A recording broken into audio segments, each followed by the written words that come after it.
नमस्कार दोस्तों, एक बार फिर से स्वागत है आपके अपने YouTube चैनल एजुकेशनल पहल में। आज हम एजुकेशनल वीडियो की श्रेणी में फिर से एक नया वीडियो लेके आए हैं, जिसमें आपको बताएंगे महात्मा गांधी सेवा प्रेरक भर्ती 2023 के बारे में। जो भर्ती प्रक्रिया जिसकी हाई कोर्ट में लंबित चल रही है, उसके बारे में डिटेल से चर्चा करेंगे। और उसके कुछ मुख्य बिंदु, जैसे अब आचार संहिता लग गई तो भर्ती का क्या होगा, कब तक मिल सकती है नियुक्ति, क्या रद्द होगी ये भर्ती। ये तीन मुख्य बिंदु हैं। इनके आधार पर कुछ अन्य बिंदु होंगे या फिर जो भी हमारे सब्सक्राइबर हैं उनके कमेंट के आधार पर हम आपसे चर्चा करेंगे। कृपया आप वीडियो में लास्ट तक बने रहें।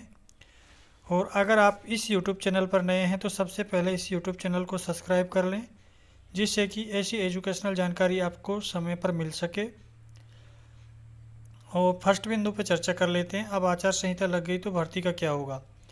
मान लो अब आचार संहिता लग जाती है तो इस भर्ती प्रक्रिया पर ज़्यादा प्रभाव पड़ने वाला नहीं है। ये भर्ती प्रक्रिया सीधी आपकी क्लियर होगी, क्योंकि ये भर्ती प्रक्रिया ऑलरेडी प्रोसेस में है और प्रोसेसिंग में चल रही है, अंडर प्रोसेस में है। यानी कि आचार संहिता के बाद में इसमें कोई भी आपको नया नोटिफिकेशन इसका नहीं आया है। ऑलरेडी इसका सारा कुछ हो चुका है, यानी कि जो भी इसका प्रोसेस है फॉर्म फिलिंग का या फिर आपके इंटरव्यू का, ये सारा काम इसका कंप्लीट हो चुका है। ओनली आपका रिजल्ट और नियुक्ति बची हुई है, जो कि अतिशीघ्र आपकी संपन्न हो जाएंगी। यानी 19 अक्टूबर तक शांति एवं अहिंसा विभाग जैसे ही हाईकोर्ट के सामने अपने जो इस भर्ती से संबंधित जितने भी क्वेश्चन थे हाईकोर्ट के और याचिकाकर्ताओं के आधार पर जो क्वेश्चन हाईकोर्ट ने शांति एवं अहिंसा विभाग से पूछे थे, उन सारे क्वेश्चनों के जवाबों के 19 अक्टूबर को या 19 अक्टूबर से पहले भी पेश कर सकता है शांति एवं अहिंसा विभाग। जैसे ही सारे सवालों के जवाब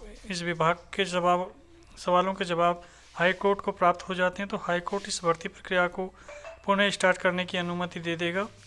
अनुमति के बाद मिलने के बाद ही ये भर्ती प्रक्रिया का जो आगे की कार्रवाई, रिजल्ट या फिर इसका जो भी नोटिफिकेशन, रिजल्ट के बाद जैसे भी आपकी नियुक्ति मिलेंगी, नियुक्ति के लिए आपको जो भी नोटिफिकेशन विभाग निकालेगा या नियुक्ति आपको देगा, वो सारा प्रोसेस उसके बाद ही संभव है। उससे पहले कोई भी प्रोसेस संभव नहीं हो पाएगा। इसलिए आचार संहिता में इस भर्ती पर ज़्यादा प्रभाव पड़ने वाला नहीं है। सारे कैंडिडेट जितने भी इस भर्ती को लेकर इस संशय में है कि ये भर्ती प्रक्रिया आचार संहिता के बाद अटक सकती है, ऐसा पॉसिबल नहीं है। फिर भी एक कंडीशन में ये भर्ती प्रक्रिया हाई कोर्ट या निर्वाचन आयोग इस भर्ती प्रक्रिया को रुकवा सकता है। एक कंडीशन होती है कि अगर विपक्ष चाहे या दूसरी पार्टी ये चाहे कि किसी राजनीतिक दल को इसका प्रत्यक्ष रूप से इस भर्ती से प्रभावित हो रहा है या वोट बैंक है जो वो प्रभावित हो रहा है, तो तब ये भर्ती थोड़ा अटक सकती है। बट शांति एवं अहिंसा विभाग निर्वाचन आयोग से परमिशन लेके भी ये भर्ती प्रक्रिया कंप्लीट करा सकता है। ये और इसमें शांति एवं अहिंसा विभाग का तो यही मकसद है कि ये भर्ती प्रक्रिया अतिशीघ्र संपन्न हो जाए। और साथ ही जो राजस्थान सरकार है, राजस्थान सरकार का भी ऐसा कोई मकसद नहीं है, क्योंकि उनको भी 50,000 महात्मा गांधी सेवा प्रेरकों की ज़रूरत है, जो प्रत्येक गांव में अपने जो पुस्तकालय है, महात्मा गांधी पुस्तकालय, उनमें जाके जो भी महात्मा गांधी से संबंधित जो भी जानकारी हैं, उनके जीवन परिचय से संबंधित जो भी चर्चाएं हैं या कथाएं, उनसे जनता को रूबरू कराएं। या फिर जो राजस्थान सरकार ने वर्तमान में जो भी जनहित में जो कार्य किए हैं या फ्लैगशिप योजनाएं जो राजस्थान सरकार ने चलाई हैं या फिर जन कल्याणकारी योजनाएं जो चलाई हैं, उनका प्रचार प्रसार उस समय पर कर सकें। इसलिए इन दोनों राजस्थान सरकार और शांति एवं अहिंसा विभाग का यह मकसद हमेशा रहा है कि ये भर्ती प्रक्रिया समय पर संपन्न हो। इसलिए 19 अक्टूबर तक हमें लगता है कि ये भर्ती प्रक्रिया 19 अक्टूबर को हाईकोर्ट के सामने आप ये जवाब दे देगा। जवाब देने के बाद हाईकोर्ट जैसे ही संतुष्ट हो जाएगा, इस भर्ती प्रक्रिया से रोक हटा लेगा। रोक हटने के तुरंत बाद इस भर्ती का रिजल्ट जारी कर दिया जाएगा। नेक्स्ट 1 या 2 दिन में आपकी नियुक्ति आपको नियुक्ति मिल जाएगी। नियुक्ति के बाद जो भी आपका नियुक्ति क्षेत्र होगा, नियुक्ति क्षेत्र तो आपका अपना गांव ही होगा, वहां पर आप अपने नियुक्त हो जाओगे। नियुक्त होने के बाद वहां पर अपना कार्य करोगे। इससे पहले भी जो अपने मनीष शर्मा जी हैं, जो शांति एवं अहिंसा विभाग के निदेशक हैं, उसने इससे पहले भी कहा था कि अगर आपके गांव में कोई भी फील्ड खाली हो या कोई जगह ऐसी हो, तो 2 कमरे हों या कोई ऐसा जो जिसमें लाइब्रेरी चलाई जा सके, ऐसी हो, तो उसकी जानकारी या तो आप अपने कलेक्टर को दे सकते हैं या शांति एवं अहिंसा विभाग को दे सकते हैं या अपने एसडीएम को दे सकते हैं, जिससे कि उस जगह पर हम पुस्तकालय का स्थापना कर सकें। पुस्तकालय के लिए जो राजस्थान सरकार है उससे परमिशन वहाँ ले सकें। ये सब रजिस्ट्रेशन के लिए उन्होंने अपील की थी, इसलिए इसीलिए वो सभी ये चाह रहे हैं कि ये जो भर्ती प्रक्रिया अति शीघ्र संपन्न हो जाए। बट जो माननीय हाई कोर्ट है, हाई कोर्ट का निर्णय और डिसीजन अंतिम होता है। जो भी उनका डिसीजन होगा वो ही मान्य होगा। इसके अलावा कोई जो अन्य कोई भी चर्चा है वो हाई कोर्ट के डिसीजन से पहले नहीं की जा सकती। हाई कोर्ट उनने 19 अक्टूबर तक लास्ट डेट दी थी शांति एवं अहिंसा विभाग को, और 19 अक्टूबर तक ही ये शांति एवं अहिंसा विभाग अपना जवाब पेश कर देगा। अब ज़्यादा दिन नहीं है, ये 1 वीक बचा है। 1 वीक के अंदर इस भर्ती का जो भी होगा डिसीजन वो आपके सामने आ जाएगा। अब कुछ कैंडिडेट के मैसेज आ रहे हैं, कमेंट आ रहे हैं कि ये भर्ती प्रक्रिया रद्द होगी। हम ऐसा कम चांस है भर्ती प्रक्रिया रद्द हो, यानी कि 90% मान लो आपकी ये भर्ती प्रक्रिया रद्द नहीं होने के चांस हैं, बाकी 10% चांस ऐसे बनते हैं कि ये भर्ती प्रक्रिया रद्द की जा सकती है।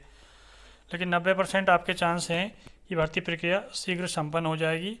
इतना ज़्यादा अब डिले नहीं होगा। जो हो चुका है ऑलरेडी हो चुका है। वो ऑलरेडी जो हाई कोर्ट है वो 19 अक्टूबर तक का उनको लास्ट टाइम दिया था शांति एवं अहिंसा विभाग को जवाब देने के लिए।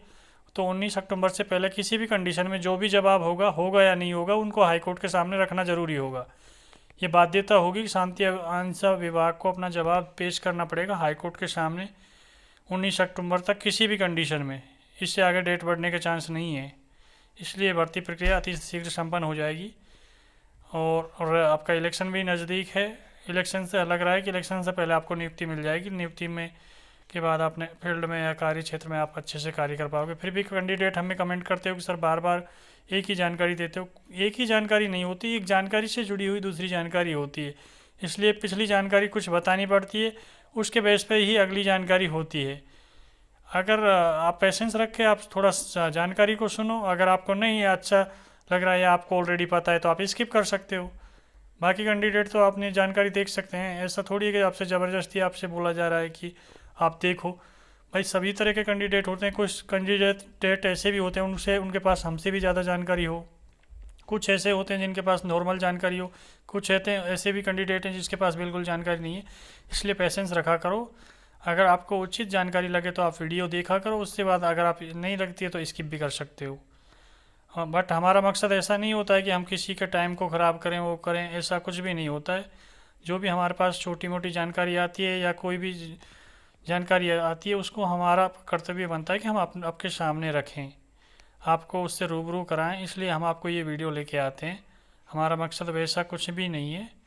अगर आपको ये वीडियो अच्छा लगा हो तो इसको लाइक कर दें, शेयर कर दें और इस एजुकेशनल चैनल को सब्सक्राइब कर लें, जिससे कि ऐसी एजुकेशनल जानकारी आपको समय समय पर मिल सके।